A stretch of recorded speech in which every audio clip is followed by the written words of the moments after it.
defendem que esse cavaleiro é o anticristo, certo? Segundo detalhe, esse cavaleiro, irmãos, recebe uma coroa. Não é o que o texto diz? Cadê o texto? Está aqui. O texto diz assim, na parte B do verso 2 do capítulo 6, e foi-lhe dada uma coroa.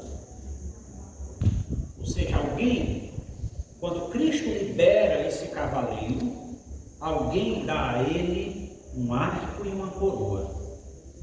A coroa, irmãos, certo? No grego, ela traz a expressão Stefanos, certo? No grego, coroa, ela vem com a palavra Stefanos, e ela vai aparecer no livro do Apocalipse 8 vezes, certo, irmãos? A palavra grega Stefanos, que no nosso português significa coroa, ela vai ser repetida por João no livro do Apocalipse por 8 vezes, certo? E ela sempre vai se aplicar, a figuras divinas e redentivas, sempre. As 8 vezes que Stefanos é repetido no livro do Apocalipse, sempre vai apontar para as coisas celestiais, nunca, jamais vai apontar para algo associado a Satanás ou o seu império, ok? Então aqui nós temos uma segunda e grande dificuldade. Por exemplo, no capítulo 2, Stefanos aparece associado aos remidos, ou seja, aos salvos, que vão receber coroas, como a Escritura diz, que todo salvo receberá sua coroa. Não é assim que é ensinado? No capítulo 3 também, essa informação se repete. No capítulo 4, é dito que os anciãos, que são símbolo de uma pureza, que estão ali em volta do trono de Deus, também recebem coroas, né?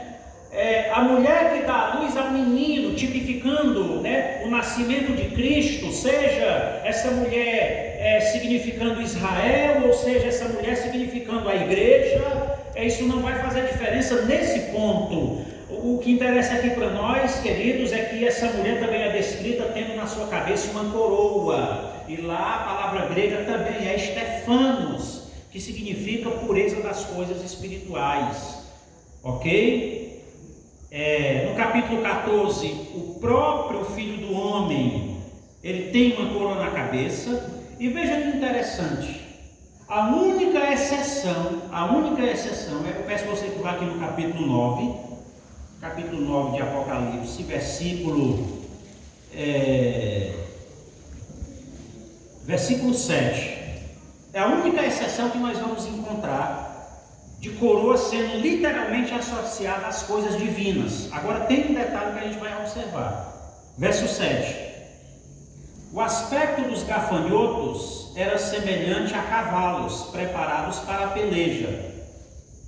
Na sua cabeça, olha o que é que diz o texto, havia como que coroas parecendo de ouro.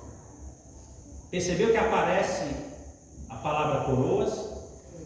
Se você for lá no grego, é a mesma expressão Stefanos. E esses gafanhotos aqui já são a abertura da 5ª trombeta, são seres demoníacos para atormentar os habitantes da terra. A gente vai passar por aqui, não se preocupe não, que você vai passar por aqui, certo? E a gente vai ver isso aqui com mais detalhe. Só o que é que o texto diz, irmão? O texto não diz que haviam coroas na cabeça desses gafanhotos. O texto diz que haviam coisas parecidas com coroas. Ok? Amém. Vamos ler de novo. Verso 7, capítulo 9.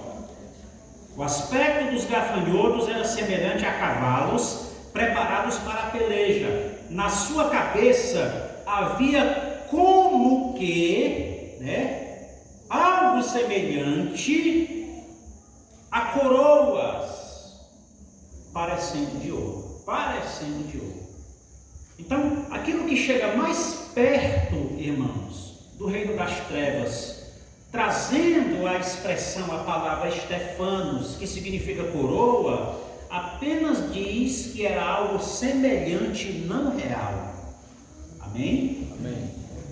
Então, na Escritura não existe nenhuma referência de um ser maligno, seja o próprio diabo ou alguém a serviço de Satanás recebendo uma coroa. Não existe isso nos textos sagrados, ok? Então, só isso aí também, queridos, é uma grande dificuldade para defender que esse cavalo branco seja um anticristo. A frase vencendo para vencer nunca pertence na Bíblia diretamente a Satanás.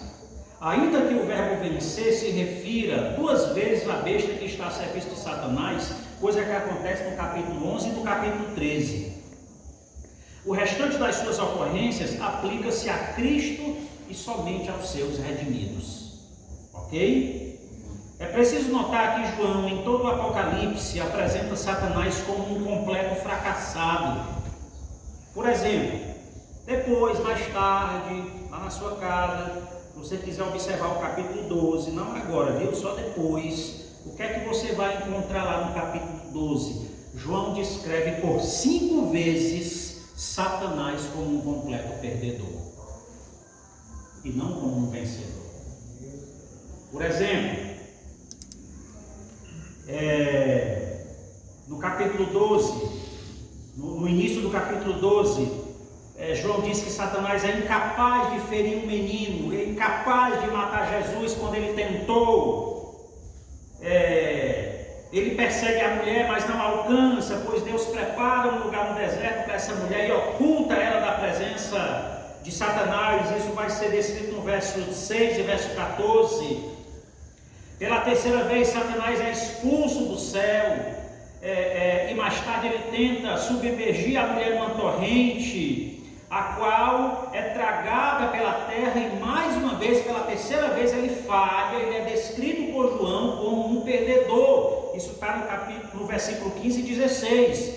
Uma vez mais, João diz que ele perde quando deflagra guerra contra o descendente da mulher. Isso vai estar no verso 17. É a 4ª derrota, certo, irmãos? Aliás, já é a 5ª derrota. E só nesse capítulo 12, por 5 vezes, Satanás é descrito como um perdedor, não como alguém que sai para vencer, ou alguém que envia alguém saindo para vencer, como no caso, estaria ele enviando o anticristo na terra.